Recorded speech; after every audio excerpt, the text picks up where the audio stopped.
तो कहानी कुछ ऐसी है कि पूरी दुनिया की नजरें एक बार फिर से अमेरिका और ईरान के बीच बढ़ते तनाव पर टिक गई हैं और इस बार वजह बना है एक बेहद खतरनाक लेकिन उतना ही हैरान कर देने वाला रेस्क्यू ऑपरेशन। जी हाँ, ईरान की जमीन दुश्मन का इलाका और चारों तरफ खतरा, आसमान से मिसाइल और ड्रोन का डर और जमीन पर बंदूकें ताने बैठे लोग।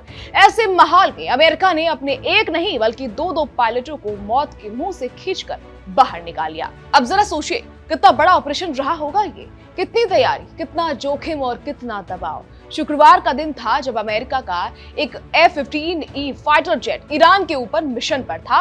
तभी अचानक ईरान की तरफ से हमला होता है और यह अत्याधुनिक फाइटर जेट गिरा दिया जाता है। जेट में 2 पायलट थे और जैसे ही यह खबर सामने आई, हड़कंप मच गया, क्योंकि मामला सिर्फ एक विमान का नहीं था, मामला था उन 2 जिंदा पायलटों का जो दुश्मन के इलाके में फंस चुके थे।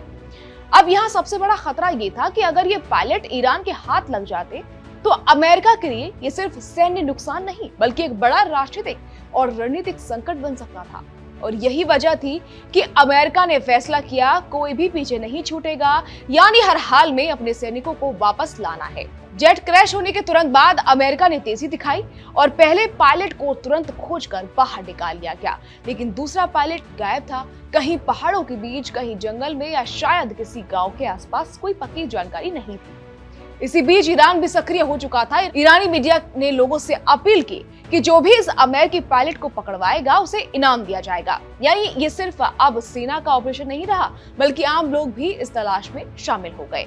रात का अंधेरा, पहाड़ी इलाका और हर तरफ खोज भी। लेकिन दूसरी तरफ अमेरिका भी चुप नहीं बैठा था, उसने अपनी पूरी ताकत झोंक दी।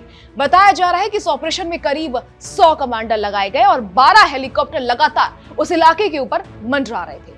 आसमान में निगरानी, जमीन पर प्लानिंग और हर सेकंड अपडेट।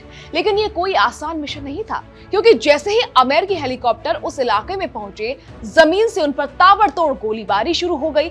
वीडियो सामने आए जिनमें देखा गया कि कैसे हेलीकॉप्टर गोलियों से बचते हुए अपने साथी को खोजने की कोशिश कर रहे हैं।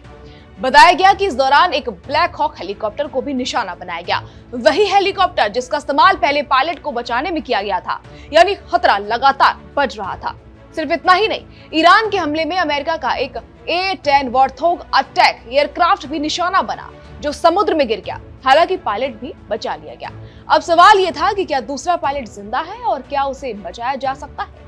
फिर शनिवार की रात वो खबर आती है जिसका इंतजार सबको था। अमेरिकी स्पेशल फोर्सेस आखिरकार उस दूसरे पायलट तक पहुंच जाती है। भारी गोलीबारी के बीच, खतरनाक हालात में और कई घंटों की कोशिश के बाद उसे ढूंढ लिया जाता है। लेकिन ढूंढना ही काफी नहीं था, असली चुनौती थी उसे वहां से सुरक्षित बाहर निकालना, क्योंकि जब तक वो ईरान की सीमा के बाहर नहीं निकलता तब तक खतरा बना हुआ था। यही ऑपरेशन का सबसे कठिन हिस्सा था। बताया जा रहा है कि इस दौरान लगातार मिसाइल और ड्रोन का खतरा बना रहा और हर सेकंड जान जोखिम में थी। लेकिन आखिरकार अमेरिकी सेना ने ये कर दिखाया। पायलट को सुरक्षित निकाल लिया गया और उसे दुश्मन के इलाके से बाहर ले जाया गया। इस पूरे ऑपरेशन पर अमेरिका के राष्ट्रपति डोनाल्ड ट्रंप का बयान भी सामने आया।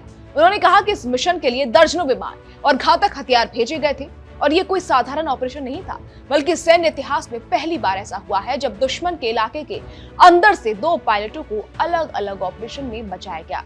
उन्होंने ये भी कहा कि ये मिशन अमेरिका के एयर डोमिनेंस यानी हवाई ताकत को दिखाता है और साफ संदेश दिया कि अमेरिका अपने सैनिकों को कभी पीछे नहीं छोड़ता। वहीं एक तरफ ईरान का दावा, उसने कई अमेरिकी विमान गिराए, दूसरी तरफ अमेरिका का कहना कि ये आंकड़े भ्रामक हैं।